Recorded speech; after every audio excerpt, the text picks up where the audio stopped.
Sebenarnya by default sih Android itu memang tidak mengizinkan kita untuk install aplikasi sebenarnya sih. Karena kan kalau misalnya kita mau install APK, pasti nanti akan selalu diminta untuk disable disable allow-nya. Kan biasanya kalau di Android kan ada yang allow buat lokasi file gitu-gitu kan. Nah itu biasanya kalau kita mau install sih biasanya ada permintaan untuk mengizinkan install aplikasi lain gitu. Tapi kadang-kadang ya itu, kita kalau mau installin ke orang tua kita atau mau kita installin ke para yang anak-anak masih kecil gitu ya kan, kadang-kadang mereka maunya terima beres gitu.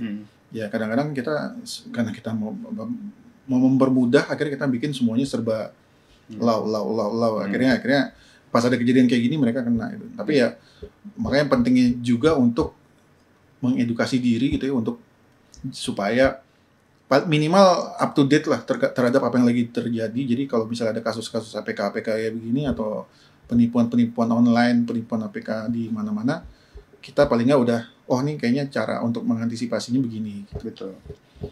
Gitu. Jadi ya itu cukup membuat heboh ya, karena konten-konten kita yang terkait penipuan online ini juga cukup tinggi gitu, sehingga ini menunjukkan bahwa kekhawatiran di masyarakat nih cukup tinggi.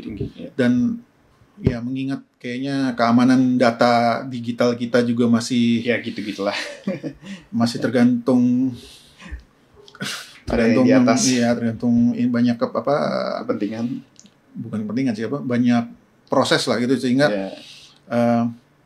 data diri kita yang di digital sana sepertinya sudah ada di mana-mana gitu. Jadi rasanya scammers seperti ini tidak dengan mudah berakhir gitu. Jadi walaupun pada ditangkap-tangkapin atau dikejar-kejar sama polisi maupun itu, kayaknya juga nggak akan langsung ini. Karena ya bisnis scammers ini bahkan terus berkembang gitu. Itu kayak kita juga pernah bikin konten juga tuh di Next Trend yang cerita ada scammers ini yang dikerjain sama YouTuber gitu ya. Jadi si YouTuber ini dia nge-hack security CCTV kantornya di kantor mereka gitu. Terus dikerjain deh tuh.